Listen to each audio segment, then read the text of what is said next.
और आइए अब रुक करते हैं उत्तराखंड की तमाम बड़ी खबरों का। सबसे पहले उत्तरकाशी से खबर आपको बताएंगे, जहां पर रेस्क्यू ऑपरेशन आज भी चल रहे हैं। धराली हर्षिल में अब तक 1126 लोगों का रेस्क्यू किया गया है। हर्षिल में लापता हुए 7 सैनिकों की तलाश की जा रही है।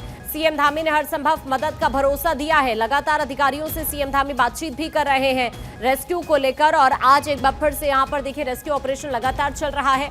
मौसम बार बार यहां पर दिक्कतें पैदा जरूर कर रहा है, लेकिन इस बीच आपको ये बता दें कि लगातार यहां पर लोगों को रेस्क्यू किया जा रहा है। अभी तक कुल मिलाकर 1000 से ज्यादा लोगों का रेस्क्यू यहां पर कर लिया गया है और जो लापता लोग हैं उनकी तलाश की जा रही है। इसी बीच आपको ये बता दें कि देहरादून से उत्तरकाशी के लिए राहत सामग्री रवाना की गई है। सीएम धामी ने राहत सामग्री के वाहनों को हरी झंडी दिखाई है। उत्तरकाशी में हादसे के बाद तेजी से रेस्क्यू इस वक्त किया जा रहा है, लेकिन वहां पर लोगों की हेल्प लगातार की जा रही है। लोगों को राहत सामग्री वितरित की जा रही है। और इस बीच आपको ये बता दें कि देहरादून से उत्तरकाशी के लिए राहत सामग्री एक बार फिर से भेजी गई है। सीएम धामी यहां पर खुद मौजूद रहे। तस्वीर कुछ देर पहले की हम आपको दिखा रहे हैं, जहां पर सीएम धामी की तरफ से हरी झंडी दिखाई गई है और राहत सामग्री यहां पर जो लोग अभी हाल ही में जिनका रेस्क्यू किया गया है, और सबसे बड़ी बात जो लोग यहां पर प्रभावित हैं उन सभी की हेल्प करने की कोशिश राज्य सरकार की तरफ से लगातार की जा रही है। उत्तरकाशी में दूसरी तरफ आप देख रहे हैं कि किस तरह से रेस्क्यू चल रहे हैं, तो दूसरी तरफ जो लोग यहां से इस वक्त शिफ्ट किए गए हैं या फिर जिन लोगों को रेस्क्यू यहां से किया गया है उनकी यहां पर मदद की जा रही है और उनके लिए राहत सामग्री भेजी गई है। सीएम धामी ने खुद वाहनों को हरी झंडी यहां पर दिखाई। ये देखिए उसी दौरान की तस्वीर कुछ देर पहले की हम आपको दिखा रहे हैं। पंकज इस वक्त हमारे सहयोगी हमारे साथ ग्राउंड जीरो से जुड़ रहे हैं, सीधा उनका रुख कर लेते हैं। पंकज, अभी वहां पर क्या तस्वीरें और फिलहाल वहां पर क्या अपडेट है इस वक्त?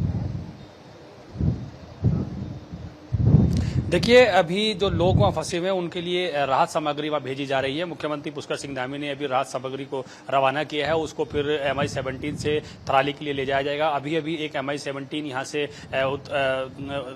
निकला है सीधा थराली के लिए और उसमें तमाम सामग्री भेजी जा रही है। तो जो सबसे अब प्रायोरिटी पे ये है सरकार की कि जो वहाँ जवान काम कर रहे हैं, जो NDRF, SDRF और सेना के जवान काम है, उनको खाने पीने की सामान वहाँ पर उपलब्ध कराया जाए, सभी चीज़ें उपलब्ध कराया जाए। वहाँ पर बिजली कनेक्टिविटी बढ़ गई है और अभी फिर एक हेलीकॉप्टर आपको नजर आएगा। ये अभी यहाँ से अभी लोगों का रेस्क्यू करके ले जा रहा है। इस तरह से लगभग अब तक मैं यहाँ से हम खड़े हैं 4 से 5 छोटे हेलीकॉप्टर की यहाँ हो चुकी हैं। लगातार रेस्क्यू ऑपरेशन जारी है। जो लोग वहाँ फंसे हैं उनको लाया जा रहा है और जो सेना के जवान हैं उनके लिए खाने का सामान वहाँ भेजा जा रहा है, क्योंकि वहाँ पर अभी तमाम जो कनेक्टिविटी है वो नहीं हो पाई है। फोन के सिग्नल अभी एकदम से वहाँ सुचारू नहीं हुए हैं। कल कुछ देर के लिए फोन कनेक्टिविटी की गई थी, लेकिन कुछ फिर दिक्कत वहां आई है तो उसको कनेक्टिविटी किया जा रहा है। लाइट की व्यवस्था वहां कर दी गई है। तो ये 2-3 चीजें महत्वपूर्ण हैं वहां पर। ये सब चीजें हो गई हैं और बाकी जो अब लोग हैं उनकी तलाश शुरू की जा रही है। प्रशासन ने बताया है कि 48 लोगों की लिस्ट में मिली है और उसमें 48 लोग लापता हैं, उनकी तलाश की जा रही है।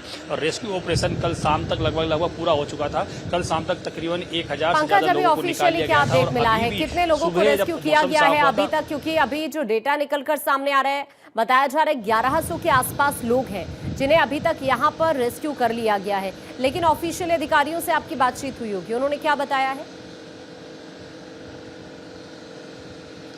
बिल्कुल, देखिए कल शाम तक जो रेस्क्यू किए गए थे उनमें 1000 से ज्यादा लोग शामिल थे और सुबह से फिर रेस्क्यू ऑपरेशन शुरू हो गया है। तो इस हिसाब से कहा जाए तो 1100 से ज्यादा लोगों का रेस्क्यू ऑपरेशन शुरू कर लिया गया है अब तक। और अभी भी ये रेस्क्यू ऑपरेशन जारी है। जिन जिन को सरकार द्वारा या प्रशासन द्वारा चिन्हित किया जा रहा है उनका रेस्क्यू किया जा रहा है। लेकिन ये प्रशासन द्वारा बताया गया है कि रेस्क्यू ऑपरेशन कल शाम तक लगभग कंप्लीट हो चुका है। जो लोग इधर उधर भटके हैं या जो लोग वहां से इधर आना चाह रहे हैं उनका रेस्क्यू किया जा रहा है। अब सरकार की प्रायोरिटी में है कि वहां के लोगों को राहत पहुंचाई जाए और खाद्य सामग्री पहुंचाई जाए, तमाम व्यवस्थाएं वहां की जाए, क्योंकि वो जो लोग हैं वहां रहें और जो सेना के जवान हैं उनकी मदद करें और स्थानीय लोगों की मदद से आगे का जो रेस्क्यू का ऑपरेशन है वो आगे चलाया जाए। फिलहाल ये कह सकते हैं कि अब जो सरकार की प्रायोरिटी में है अब ये है कि जो लोग लापता हुए हैं उनको टैली किया जा रहा है, उनसे संपर्क साधने की कोशिश की जा रही है उनके परिवार के लोगों से। उसके बाद जो लोग लापता हुए हैं उनको फिर उनकी तलाश शुरू की जाएगी। और एक GPR रडार भी हैदराबाद से मंगाया गया है। ये जोलीग्रांट एयरपोर्ट पर आ चुका है। उसके बाद इसको चिनूक के माध्यम से धराली ले जाया जाएगा और वहां पर उसके माध्यम से जो लोग दबे हैं सब जहां हैं वो उनकी तलाश की जाएगी। तो क्योंकि बार-बार हमने देखा कि मौसम भी एक बड़ा रीजन बनता जा रहा है, रेस्क्यू ऑपरेशन में एक बड़ी बाधा बन रहा है। अभी वहां पर क्या अपडेट और क्या सिचुएशन?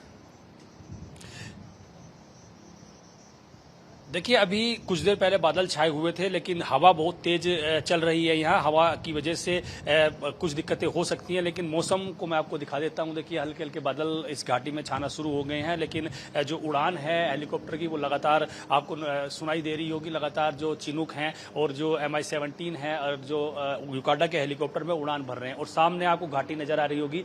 यही घाटी है। यहाँ से अगर ज़्यादा बादल आते हैं तो फिर जो हेलीकॉप्टर की उड़ान है वो रुक जाएगी। और हल्के हल्के बादल देखिए छाना शुरू हो गए हैं, क्योंकि मैं इस घाटी से थोड़ा नीचे हूं तो यहाँ पर हल्की धूप खिली है, लेकिन हवा तेज है। हवा चलती है तो फिर ये बादल पूरी इस घाटी को घेर लेंगे और फिर मौसम खराब हो जाएगा। तो जो अभी रेस्क्यू हेलीकॉप्टर के माध्यम से चल रहा है वो फिर बंद करना पड़ेगा। इसीलिए ये प्रायोरिटी में है कि प्रशासन द्वारा मौसम की सटीक जानकारी लेकर हेलीकॉप्टर के माध्यम से तमाम चीजें की जा रही हैं। तमाम मौसम वैज्ञानिकों से लगातार संपर्क साधा जा रहा है कि जो वैली है, ये वाली जो धराली की वैली है, हर्सिल वैली है, उस वैली में किस तरह का मौसम बना हुआ है। हेलीकॉप्टर उड़ान भर सकते हैं, नहीं भर सकते हैं। यहाँ जहाँ मैं मौजूद हूँ, यहाँ से तकरीबन 25 किलोमीटर दूर हेली सड़क मार्ग के माध्यम से है, लेकिन अगर हम सीधे हवाई मार्ग से बात करें तो 2 से 3 मिनट का रन हेलीकॉप्टर का यहाँ से है। तो जो पॉइंट्स बनाए गए हैं, जैसे मताली हेलीपैड है, वहाँ से वहाँ लोगों का रेस्क्यू किया जा रहा है। भटवाड़ी में कुछ लोगों को लाया जा रहा है। इसके अलावा चिन्याली सोड़ भी लोगों को ड्रॉप किया जा रहा है। ये तमाम चीजें की जा रही है। मौसम अभी साथ दे रहा है, लेकिन मौसम विभाग ने आज भी पूरे प्रदेश भर में भारी बारिश का अलर्ट जारी किया था। और जिस तरह से हवा चल रही है, इनको देखकर साफ कहा जा सकता है कि कुछ देर बाद ये वैली पूरी पैक हो जाएगी और उसके बाद जो हवाई मार्ग से जो रेस्क्यू किया जा रहा है वो भी कहीं ना कहीं बंद होगा। लेकिन वैकल्पिक तौर पे सरकार ने अपनी व्यवस्था कर ली है। जो ननगानी के आगे, गंगनानी के आगे जो ब्रिज था वो टूट गया था, उस ब्रिज को बनाने का काम लगभग कंप्लीट हो चुका है। थोड़ी देर बाद पैदल आवाजाही वहां से शुरू हो जाएगी और जैसे ही पुल कंप्लीट होगा उसके बाद JCB, पोकलैंड मशीनें और जो सड़क खोदने की मशीनरी है उसको आगे भेजा जाएगा, क्योंकि यहाँ से लगभग 3 से 4 किलोमीटर दूर सड़क बास आउट हुई है। उसको काटकर नई सड़क बनाई जाएगी। उसके बाद सड़क मार्ग से रेस्क्यू ऑपरेशन को शुरू किया जाएगा। ठीक है पंकज, अभी के लिए आपका शुक्रिया ये पूरी जानकारी वहां से साझा करने के लिए। आइए खबरों में आगे बढ़ेंगे, कुछ और खबरों की बात करेंगे। उत्तराखंड में आज 13 संस्कृत ग्रामों का शुभारंभ होगा। प्रदेश के 13 जिलों में संस्कृत ग्रामों का शुभारंभ किया जाएगा। सीएम पुष्कर सिंह धामी वर्चुअली संस्कृत ग्रामों का शुभारंभ करेंगे। तो वर्चुअली सीएम धामी शुभारंभ करने वाले 13 संस्कृत ग्रामों का आज शुभारंभ किया जाएगा। 13 जिलों में इसका शुभारंभ आज सीएम धामी की तरफ से किया जाएगा। विश्व शेर दिवस को लेकर सीएम धामी की तरफ से एक पोस्ट किया गया है। सीएम धामी की तरफ से वन्य जीव प्रेमियों को बधाई दी गई है और ये पोस्ट हम आपको दिखा रहे हैं। सीएम धामी की तरफ से पोस्ट किया गया है जिसमें वो लिख रहे हैं, हम मिलकर शेरों के संरक्षण हेतु जागरूकता बढ़ाएं।